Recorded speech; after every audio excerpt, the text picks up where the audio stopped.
सोचिए, क्या ये मुमकिन है कि कोई अरबपति भी हो और उसे जन्नत की गारंटी भी मिल जाए? आज हम दौलत कमाने के ऐसे ही पुराने लेकिन बेहद कामयाब नुस्खे को समझने वाले हैं। तो चलिए 1 नंबर से शुरुआत करते हैं।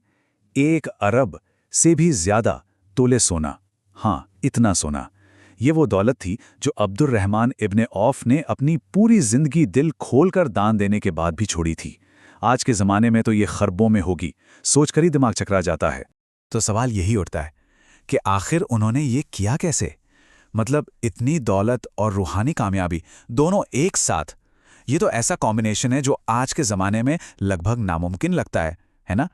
और कमाल की बात यह है कि उनकी शुरुआत कोई बहुत बड़े खानदान या विरासत से नहीं हुई। नहीं, उनका सफ़र शुरू हुआ था सिर्फ 2 किलो पनीर से। जी हाँ, पनीर से। यही छोटी सी शुरुआत उनकी कामयाबी की कहानी को और भी ज्यादा दिलचस्प बना देती है। तो फिर आखिर राज क्या था इस जबरदस्त कामयाबी का? क्या कोई कॉम्प्लेक्स इन्वेस्टमेंट प्लान था या कोई चालाकी वाली बिजनेस ट्रिक? नहीं, बिल्कुल नहीं। बल्कि सिर्फ 3 बहुत ही सीधे सादे उसूल थे जिन्हें उन्होंने अपनी जिंदगी में कभी कभी नहीं तोड़ा। चलिए देखते हैं वो 3 नियम क्या थे जिन्होंने उनके इतने बड़े कारोबार की नींव रखी। पहला उसूल, और ये बहुत अहम है, मैं उधार पर कुछ नहीं खरीदता। मतलब एकदम जीरो डेट पॉलिसी। बिजनेस के लिए सामान लेना हो या कुछ और, कभी कर्ज या लोन नहीं। सीधी सी बात, जितनी चादर उतने ही पैर पसारो। दूसरा नियम भी उतना ही साफ था, मैं उधार पर बेचता भी नहीं। सारे सौदे सिर्फ कैश में। और यहाँ एक बहुत दिलचस्प बात है, अगर कोई ज़रूरतमंद आता और वो पैसे नहीं दे पाता तो उसे उधार पर सामान देकर कर्जदार बनाने के बजाय वो उसे वो चीज़ दान में दे देते थे। सोचिए, रहमदिली और बिजनेस का कैसा ज़बरदस्त मेल है ये। और तीसरा उसूल, मैं कल के बड़े मुनाफे का इंतज़ार करने से बेहतर आज छोटे मुनाफे पर बेच देता हूँ। मतलब आज का छोटा लेकिन पक्का फ़ायदा कल के बड़े लेकिन अनिश्चित फ़ायदे से कहीं बेहतर है।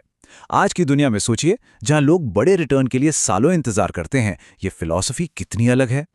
तो अब सवाल ये उठता है कि कर्ज से बचने पर इतना जोर क्यों दिया गया है?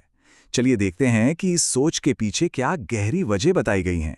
कहा गया है कि एक मोमिन का जन्नत में दाखला कर्ज की वजह से रोक दिया जाता है।